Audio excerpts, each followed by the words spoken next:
Hello, we are going to be painting that scene, which is Central Park in New York City. Um, yeah, this was actually a live demonstration at the school, so there's going to be some um, in and out of focusing here. So, okay, uh, as you can see from the reference picture that's probably going to appear any minute now, that I took away a lot of the boats. I thought it was a little bit too busy, so I left them out. And as you can see in the little inset picture, I think there's more than there's supposed to be, but it's all good. I just wanted to kind of keep the composition simpler. Uh, I wet the entire piece of paper first, and now I'm just adding cerulean blue and ultramarine blue to the sky to give it sort of that broken up effect of like this soft, wispy clouds. Looks like actually a fall scene, right? So we have some bright oranges and bright reds in the picture, and we can see the Dakota building off to the left-hand side. All right, so most of the trees, the water, you're going to see, I'm going to be using a wet into wet technique for the majority of this painting to start off. Um, what we try to achieve here is, okay, I'm still working on the sky. I think I had some little technical difficulty there. Whatever that is, that's a little cerulean blue, actually. You're going to see me use my palette because I was showing some of the students. I had some beginner students, and I did need to show how to mix some of the greens, okay? And if you guys want to know, they were sap green, permanent green, and then I was using some of the cadmium red to neutralize the green so they weren't so intense. Give them just a little bit of like a warmth to the green. Okay, so as you can see, I'm just really dotting in some of the big broad colors. I'm not really doing much. The water is just taking it and moving it out and around. Okay, so you're seeing those little, they almost look like fireworks right there. Okay, now that's what you want. You want to have, well, you don't want to have it over some areas that you don't want a wash to go. So here I'm dabbing out those areas on the, the beginning of the bridge area, so that those, I believe they were planters. So they're going to be contrasted out. Here I'm just adding a bit more of a warmth in the background. You're going to see I'm going to keep dropping in color as I go because I can. This is the time when you want to add as much color as possible. Think of this as your underpainting, and then we're going to be working over this on the next wash. So we really only have, in this painting, there's really two washes, I believe. We did this wash, then we went in, and you'll see the progression. We'll work on the buildings in the background. Once everything is dry, that little area on the upper left-hand corner, you can almost see the distortion. That was a mistake that I think I go back and add a little bit of color into that. Try to complete the sky. I don't know what, I think I lifted a little bit more, too much paint off there, and it didn't bleed anymore. So be careful when you do that. Try not to press down too hard if you're just lifting up a little paint, right? It'll still kind of leach its way into the area as long as there's some moisture there. When there's not, that's what happens. You get those effects. Now, here I'm putting in some color of the tree. I'm also thinking about the color of the bridge, which is sort of a warm tone. You can add a little bit more orange to the bridge. I think I kept it quite neutral in my painting, but you can add a little bit more. Now I'm adding some of the water, just embellishments. Um, I basically went into my palette and grabbed whatever warmth I had. There was actually a little bit of purple in there. I don't know where that came from. I think that came from under the bridge. Um, but there's almost everything there. I don't want the painting to look too bright. So if I do have some complementary colors and muted colors, that's fine. The trees are going to be plenty colorful for this picture, so we don't have to worry too much about that. Okay, so I do resolve that little corner of the sky by just kind of rubbing in a little bit of cerulean blue there. And let's see, what else do we do? And just bringing in all those different colors, and you'll see what happens now as the painting dries. Now that little puddle, I probably should have dabbed a little bit, but that's okay. We're going to cover the water anyway with some reflections, so that's not a major problem. If that was an area where you didn't want to have a stain, then I would have just dabbed it out with the paper towel quickly, and that would have lifted it up and you wouldn't have had that shape, but it's okay. So we're going to move on to, now I'm checking out the whole painting as a whole, looking at perspective, looking at what I need to do next. And what I'm doing next is the buildings in the background. So we're massing in the Dakota. I'm just adding just little bits of blue and ultramarine blue and burnt umber to that wash, and that's it.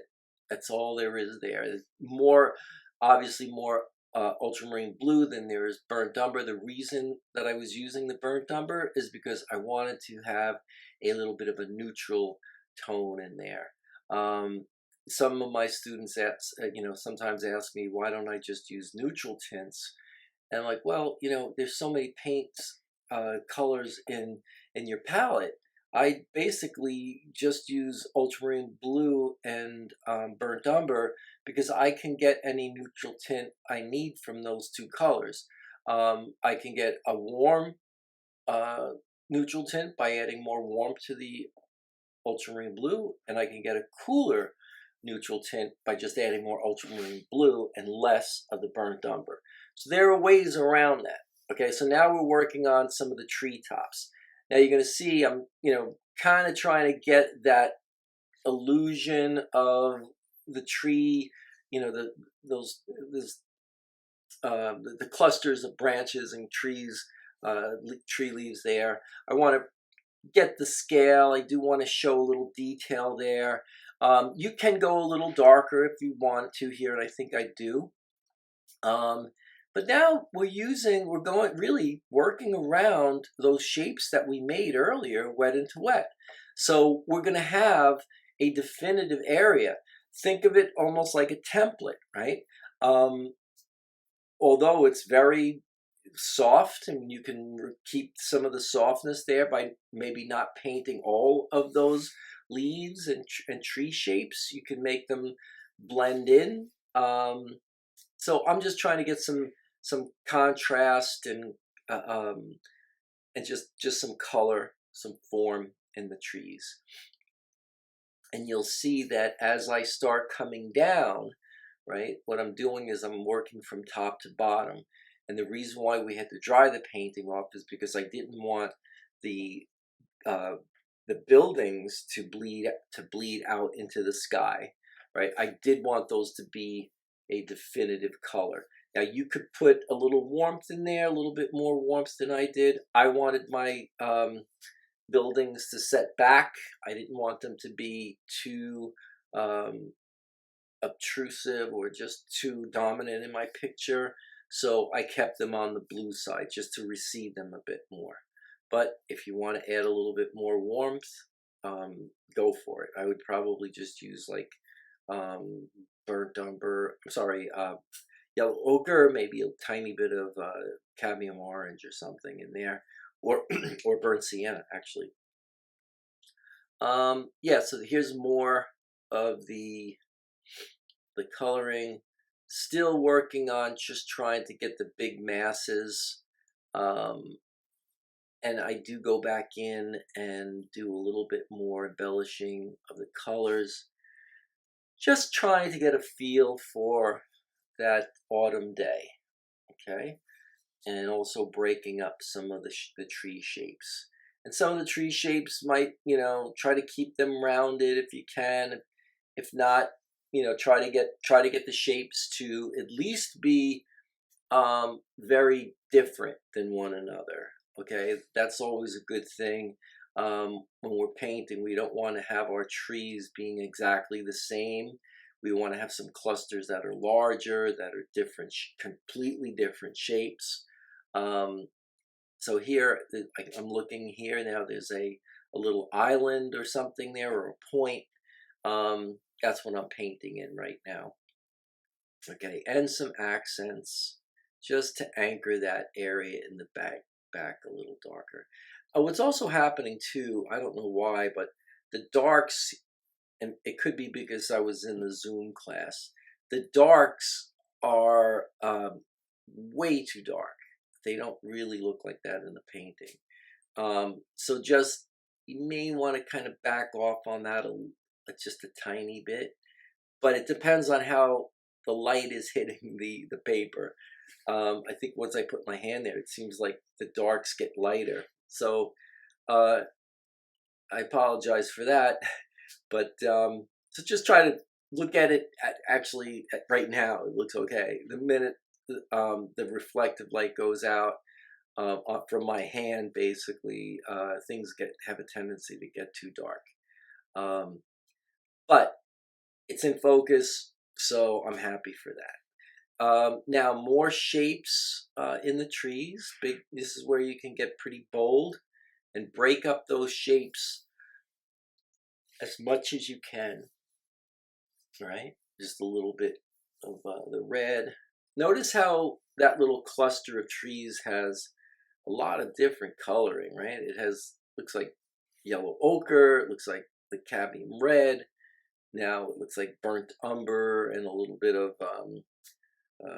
ultramarine blue and sap green.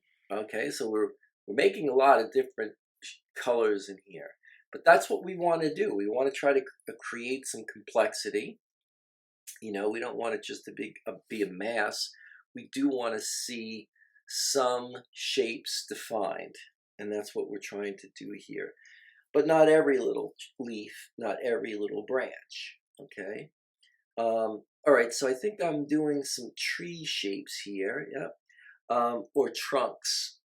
Accent points too. This is where you're going to work in reverse around some of the shapes, or you're creating these little niches.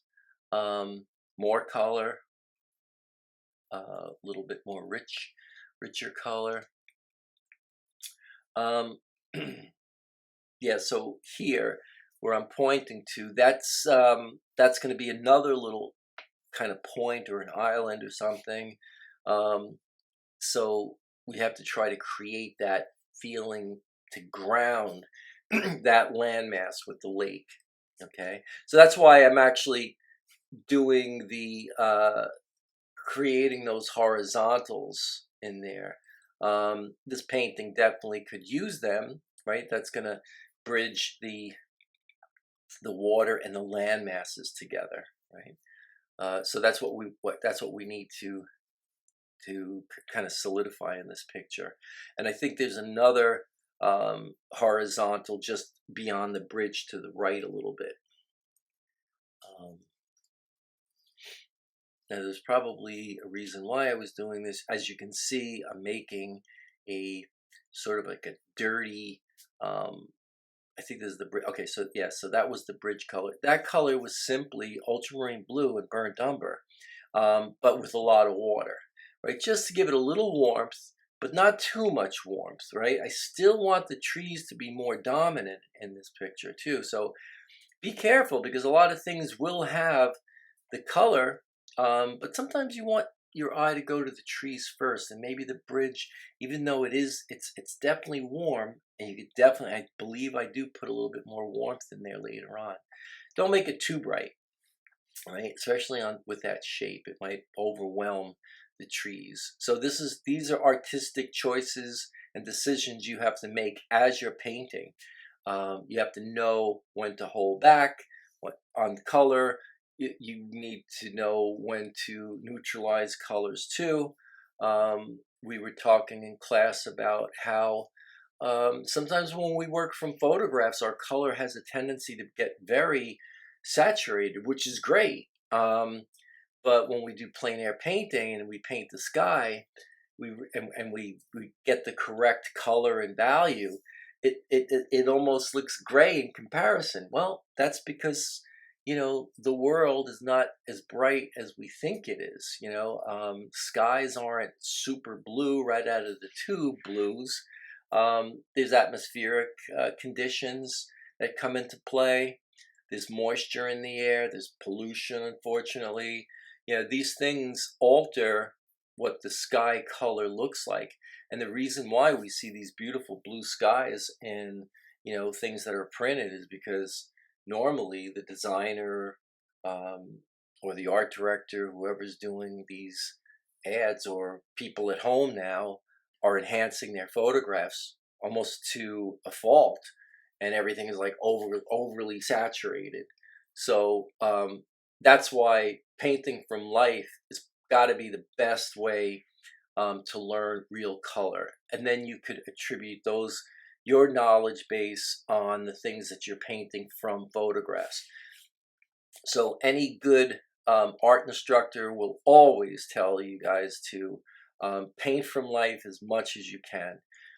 Everything, portraits, people, landscape, still life, everything, right? You're only going to get better by seeing things and recording them and painting, because what's going to happen is you're going to see a lot more than what you would do is if you were looking at a picture, because again, the colors are skewed. Values are okay. Some things get a little too dark, but for the most part. All right, so here we go. I am working on the reflections, and as you can see, I'm painting around the boat, right? Yeah, I kind of chopped the people up a little bit, but we're going to go back and we're going to add them back in, right? I just put a little embellishment in the front. There's light and dark. We have a kind of like a brownish green, a dark green there. And we're going to do the same thing here. Okay, so we're actually going to complete the water with this wash. Now, I'm talking to the class, but we're working very fast. Even though, yes, this is sped up like 4 times, I'm still working quickly. That little patch just underneath that tree in the center of the painting, that was still very wet when I put that dark wash that you see right now, that triangular reflection. Okay, try to keep them consistent, right? Meaning you want to have, depending on the masses, if the reflection in one area is a little lighter, or it's a uniform value, try to keep those washes together as best you can. All right, so now I'm throwing in a little dry brush because I want a little glimmer on the water, and this is actually a 12 by 16 size painting with an inch taken off because I always put a little border around it. So it's 15 by 13 or something like that. So I can run the brush across. I believe that brush was at number 12. I'm trying to get these shapes, these reflection shapes, in as quickly and as spontaneously as possible, just to give us that feeling of just that color just sitting on the water surface. Okay, so now we are almost 20 minutes into this thing. This whole video is like a half an hour and change. let's see. So what we're going to do now is we have our, the beautiful thing about this is we have cohesion because those underpainting, I'm sorry, the initial wash that we did is kind of pulling everything together. That's sort of like the undercurrent. It's bringing those colors from the bridge, color of the sky, and you'll see. I think I have a little problem with getting this back to. I think it does. Eventually, it will come back into focus. It's a Logitech camera. There we go. Very sensitive to movement, and I'm moving around like crazy, as you can see. I mean, yes, this is sped up, but I'm really moving fast. All right, so in the foreground, there were some bushes, so I left that area a little bit open, and I think I dried it. Yep, I did. And now we're coming around, and so these are going to be as if we're standing on an embankment, and there's some bushes right in front of us. That's what we're doing. We're looking at those, and notice how dark they are, and they really should be that dark because they're, they're closest to us. They're slightly silhouetted, and as far as the composition is concerned, they do create a nice feeling of like it frames the picture a little bit. Yeah, painting like this probably could have used like an overhanging branch or something, but this composition was pretty nice right out of the box, with the exception of all the people that are in the photo, which is a great photo.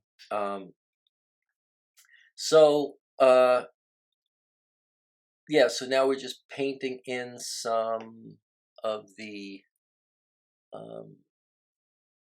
little, the twigs and so forth, the branches there. Here I'm using a little splatter technique, just to get a few little lines and things like that, just to give us the feeling of a silhouette. We want to try to get these really dark, like little dabs of paint here and there. And you'll see what happens, like right there. And some of these little dots are very small, and that's what we're doing here. So we're just trying to get texture, and that's pretty much it there. Yeah, so looking at this whole painting and looking at my trees and so forth, yeah, if you guys wanted to add a little bit more form to them, go for it. You can try not to overwork it. That's why I tried to pull back.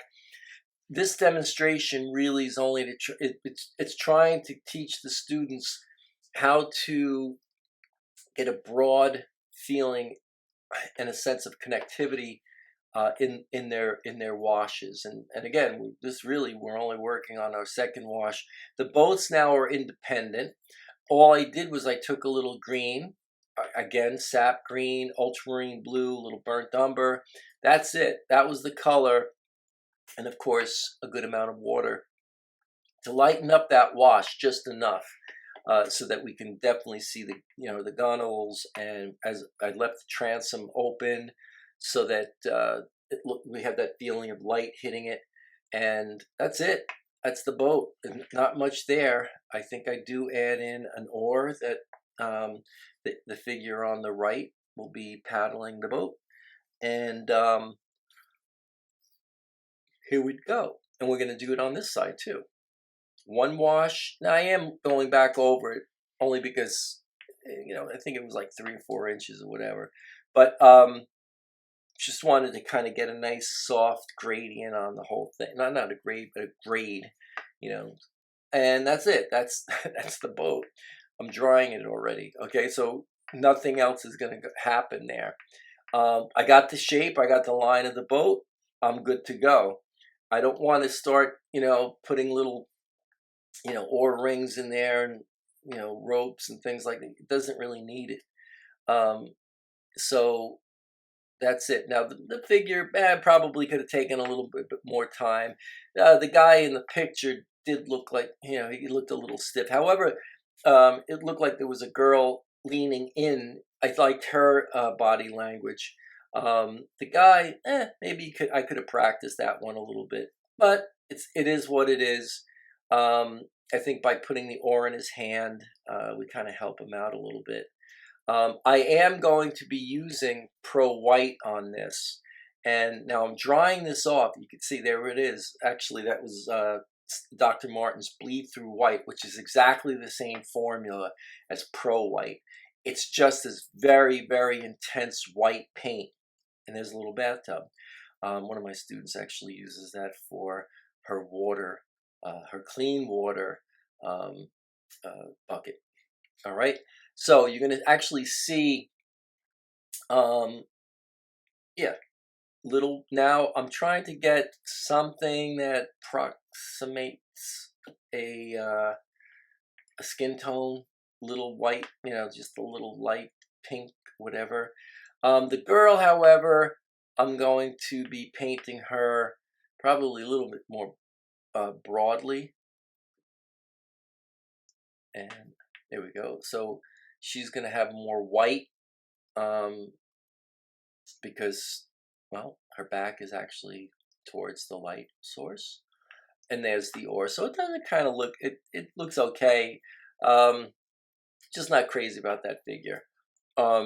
It's probably because he's so dark. I probably should have given him a white shirt or something just to make him less contrasted. Sometimes that helps too. If you're not crazy about the figure, make the figure blend in somehow. He happened to be looking away. He wasn't looking at her. Now here I'm just adding little lights on the gunnels of the boat on the right, and I think I do a little bit also on the boat on the left. But that's pretty much it. Now, again, I only use the two boats. If you look really closely to the inset picture, you'll see that there's a ton more, I believe, if I'm using the same picture, right? So, so there it is. I think we don't really do much more. I think I fixed the edges on the bridge later on just to kind of clean it up. I'm going to wet that a little bit, and then I'm going to take a little scrubber brush, and I'm going to go around and try to get that to kind of give us that arc, a little straighter line. And if you don't have a scrubber brush, if you have an old brush around that you're not crazy about, you can always take a pair of scissors and cut it very close to the ferrule, and that would make a perfect brush too. Or if any of you also do oil painting, a small bristle brush would work fine. You just need something that has a stiff bristle to it. Okay. The Kolinsky or a Sable natural hairbrush really wouldn't work. So here we go. So now that that's clean, I gave it a little bit more. Here's the little brush. Now what you do is you wet the scrubber, and then you just scrub a little bit. Don't press too hard or you'll go through the paper. This is actually Archer's 140. Cold press paper. It's really, really strong. It can take a beating, and it does all the time. But you don't want to abuse that technique either. Just do enough. Now there is a little bit of a tree kind of pulling its way down into the picture plane. You don't want to do too much. Less is more in this situation. If it's too obtrusive, you can harm the composition. So just so we had something, the feeling of a tree branch just coming over is pretty much all we need.